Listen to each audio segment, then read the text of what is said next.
Alright, Travis Wayne Goodsell. Here's the promised video of the day. Why the LDS Church fears the homosexual.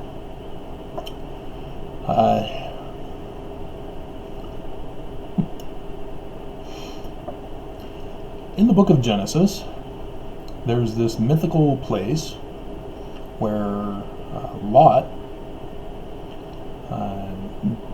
who's related to Abram, who becomes Abraham,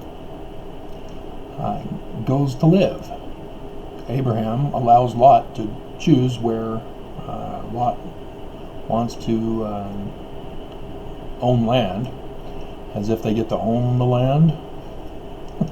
Didn't Sodom already exist there? Isn't that why Lot was there in Sodom's land?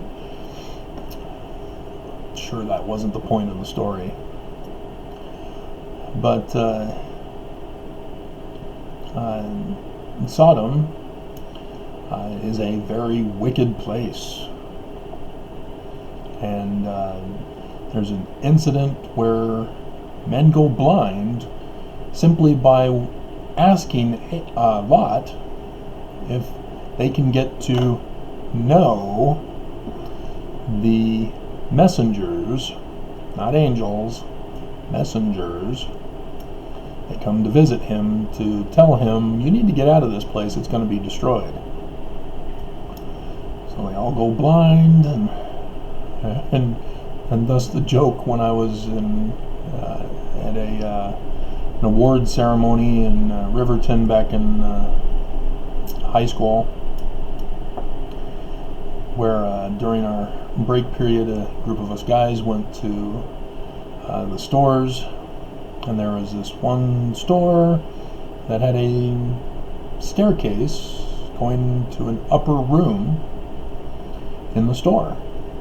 And so the guys all wanted to go up and see what was in the room. So we all go up the stairs, and one guy opens up the door, and it's a small room because the door bumped into a guy that was in there. He was on his way out as we were going in. And the guy saw that we were just young boys and warned us, don't go in here, you'll go blind. So, not having gotten to the Old Testament story yet in seminary, I had no clue what he was talking about.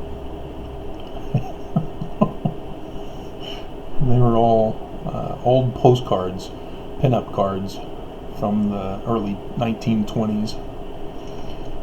So, but we didn't go in the room fearing that we'd go blind, as I was already blind, having looked at the partial solar eclipse in Michigan while I was there in kindergarten and first grade. But yeah, everybody assumes Sodom has to do with homosexuality, and that our laws, which are not supposed to be based favoring a particular religion, instead call sodomy a criminal violation, as I'm sure we all know what that refers to. In Genesis 13:13, it indicates here, but the men of Sodom were wicked and sinners before the Lord exceedingly. But it doesn't say what kind of wickedness they were. Now this is before Sodom is destroyed, because the redactor, if you understand studying scripture, tells us this in this chapter that Lot is in Sodom and Gomorrah, as he says, before the Lord destroyed Sodom and Gomorrah, even as the garden of the Lord. What? Garden of the Lord was destroyed? What? Eden? Paradise? What? So this redactor is informing us of things that were not included in the final version of the Torah that we have. And then he also says, like the land of Egypt. What? Egypt was destroyed? I mean, yeah, Moses confronting Pharaoh. There were volcano ash, which was how many hundred years before Moses? If Moses is to be attributed as Akhenaten.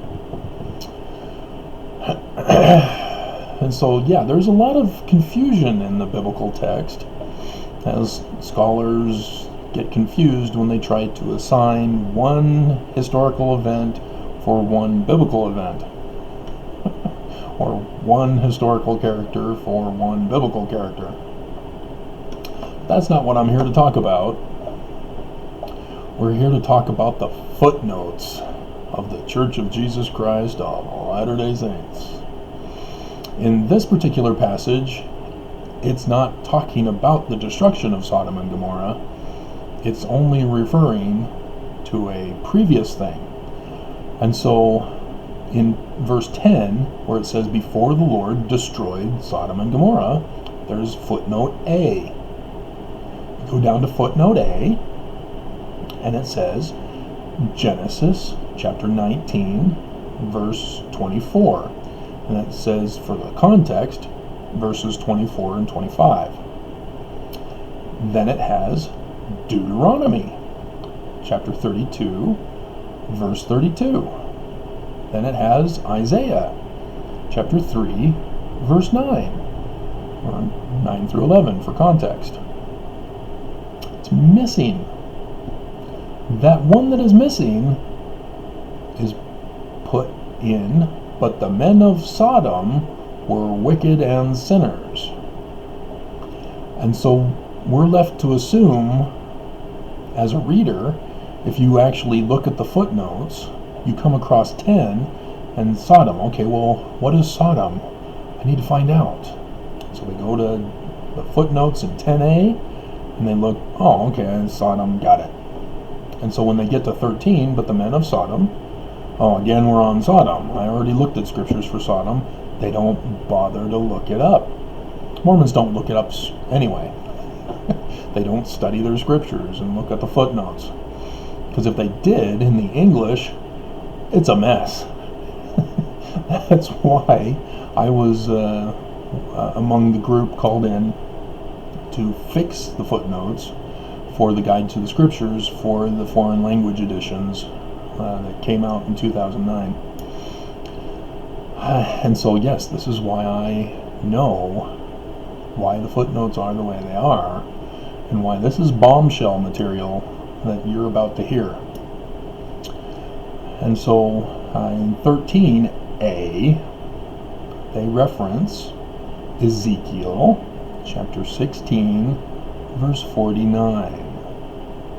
Now, this is important when I get to my discussion of the bombshell. And then B says we're wicked.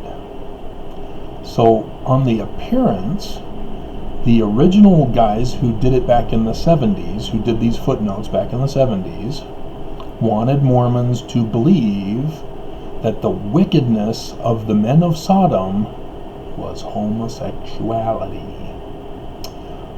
But they knew of Ezekiel. But they placed it in a manner which Mormons would not catch unless they go through every single scripture footnote. So let's quickly take you to Ezekiel chapter 16, verse 49. So this is important because Ezekiel talks a lot about the last days Messiah. Not about the second coming of Jesus that is recorded in the New Testament, although the Jesus in the New Testament is a mythological tale of the last days Messiah. It's apocalyptic literature. That's what the Gospels are. But we're not talking about that in this video. I think I already did that video. Yeah. The Gospels are apocalyptic literature. I don't think I did the book, but it's among my billions of notes to get to one day. So Ezekiel 16, so 17 and 37, Mormons should know 37, that's scripture mastery, involves the last days Messiah. 17 involves his childhood, where he's going to be born and where he's going to move as a child. And they don't call him the branch like Isaiah and Jeremiah do. They call him the twig, thus a child. And so 37 is when he's now the branch. But you have to read the context, not just the scripture masteries. That's where Mormons go astray. This is all that the church wants me to know. Okay, I'll just read this. I'll do the minimum. I'm just going to do the basics because I don't want to get too deep into doctrine. Mormons are so dumb. Okay, so Ezekiel 16:49.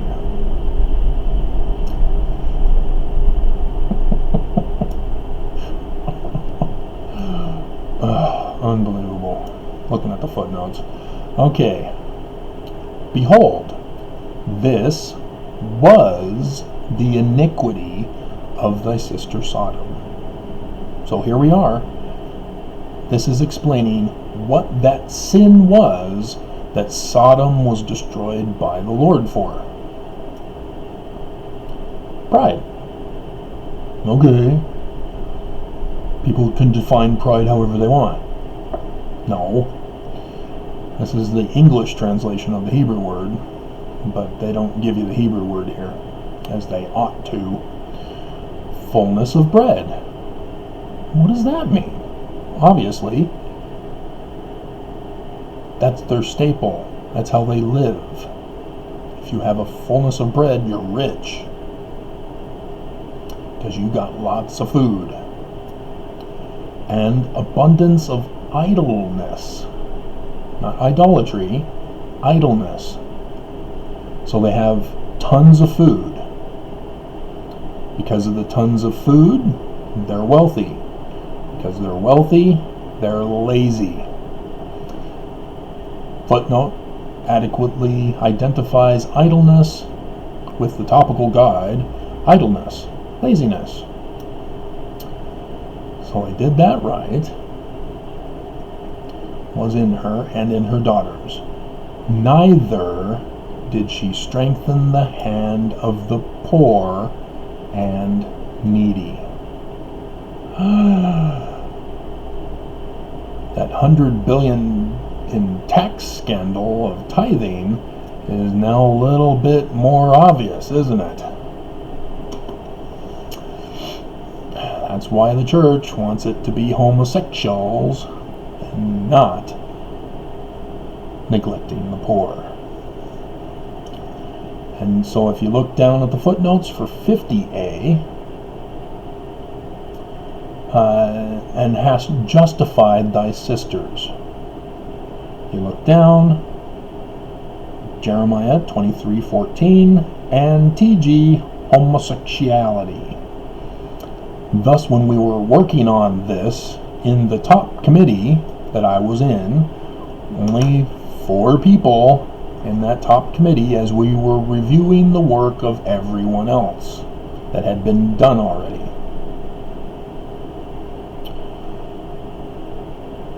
Paul and I got to be the ones to have this particular sheet and to review it and to make sure that it was correct. Actually, no, it was all 4 of us together working on all of them together. This was after this incident that we were split into groups, to 2 groups of 2, where I was paired up with Paul, and David was paired up with James. And so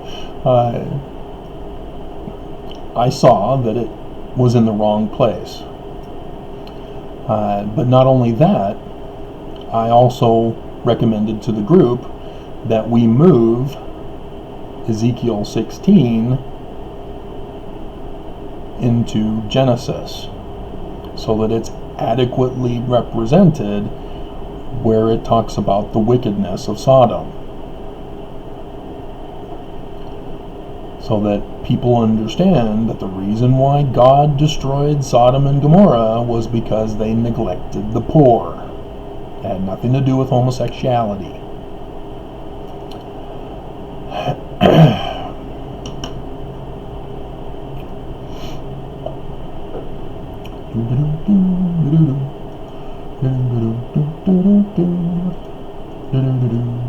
Section 107. Okay, let's see. Okay, verse 27 in section 107 of the Doctrine and Covenants. And every decision made by either of these quorums must be by the unanimous voice of the same. That is, every member in each quorum must be agreed to its decisions. Here's the bombshell, guys. Pay attention. In order to make their decisions of the same power or validity one with another. This was the policy for the work on the scripture footnotes. Not the first time around. Sort of on the first time around, but not really, because Bruce R. McConkie was working on the first time around, and anything he said went. So if you actually studied your English footnotes for Isaiah, you will see half of it, and you'll go through the footnotes and wonder why they're doing this. Why is this the footnote? I don't understand. What's going on? This is confusing me. The other half? Wow. Oh, I never knew that. That's interesting. That's informative. It's because Bruce R. McConkie was working on half of it. They didn't let people work on all of a particular book, specifically of key books. Isaiah is a key book because it's also in the Book of Mormon, plagiarized. The 1769 version, that is. And so this was the case with our group, that as a committee of 4, we had to agree on every change in the footnotes in order for it to proceed into the final version that became the 2009 foreign language versions. And so I recommended, let's harmonize Ezekiel chapter 16 with all of the passages that talk about the wickedness of Sodom, specifically in Genesis. Well, David Gaunt. At that time, he had been a CES instructor for seminary for 16 years. So he knows everything. He blew. He's done that a few times in this committee, but this was one of them. Another one was when I talked about referencing the sons of God and the daughters of men, wanting to reference that to Joseph Smith's translation of that passage. He blew. Why did he blow? Because he had a daughter who was getting married and showed off the photograph with a wedding photo picture of her. So yeah, he blew on that one. If you don't understand, look it up. The Book of Mormon, or the Mormons, or the church hides the Joseph Smith translation in the back of the book of the Bible, but Moses covers this, I believe. And so people can find out for themselves.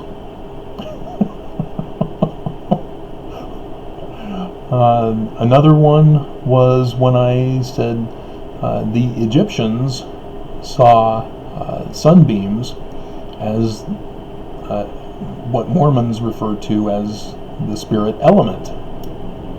Hydrogen. I'm a nuclear physicist! That is completely in violation of the laws of physics. Oh man!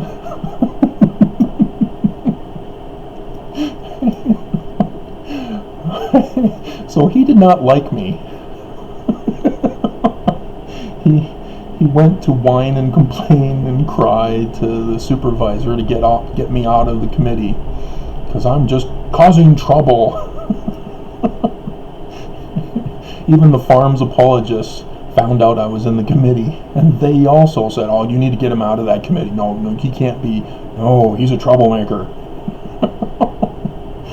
Oops! Guess how I got in the committee?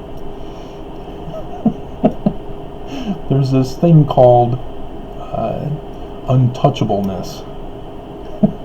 When the president of the church makes a decision. And so, as a divorced person at the time, I had to get Hinckley's personal signature of approval in order to become a church service missionary to work on the Scripture Project. And so I was untouchable. I had to stay for the full 4 years because it was God's revelation through his prophet. I was supposed to be on the committee. And so, oh man, hilarious. And so yeah, I got to stay, and thus our committee was split into two as David and James looked at their assigned sheets, and David made sure to get all the key ones to make sure that they were correct. And Paul and I got the other parts, and then Paul one day realized, oh, this was you did this. Yeah, because that's why I started doing the initial changes, and I'm the reason why they had committees overviewing everybody's work, is because people, not just me, but specifically me, were making drastic changes because the original workers, like I mentioned, were not Bruce R. McConkie. And so you look at the footnotes and you're like, what? Why? What are you doing? And so originally I was told, take all the TGs and BDs, Bible dictionaries, and find a guide to the scriptures connection and replace them. We aren't supposed to touch the scripture references or anything like that.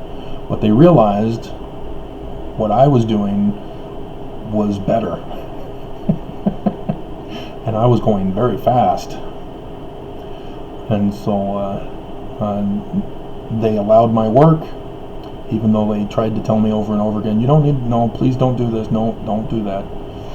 And then because I was so good at my job, I got put on the top committee. And thus they saw the fulfillment. Oh, the prophet was inspired to hire this man, or to prove this man. And so that's how homosexuals are treated in the church.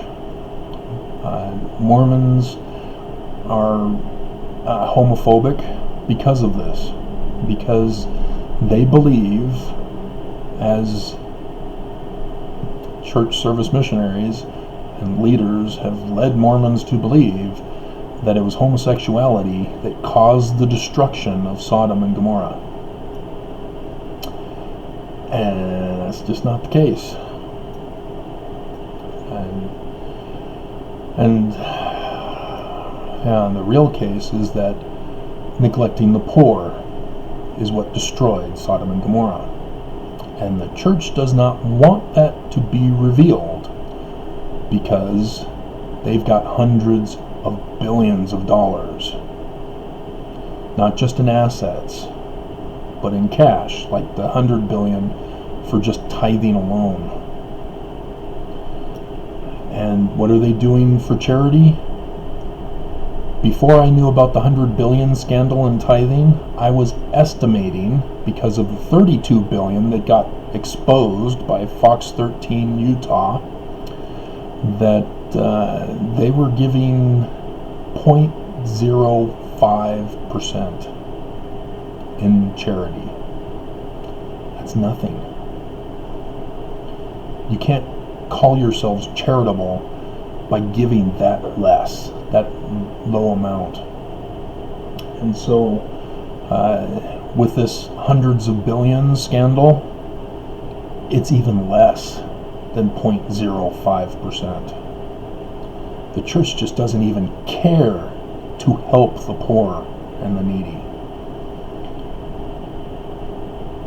And Scripture warns, God destroys the nations that neglect the poor and the needy.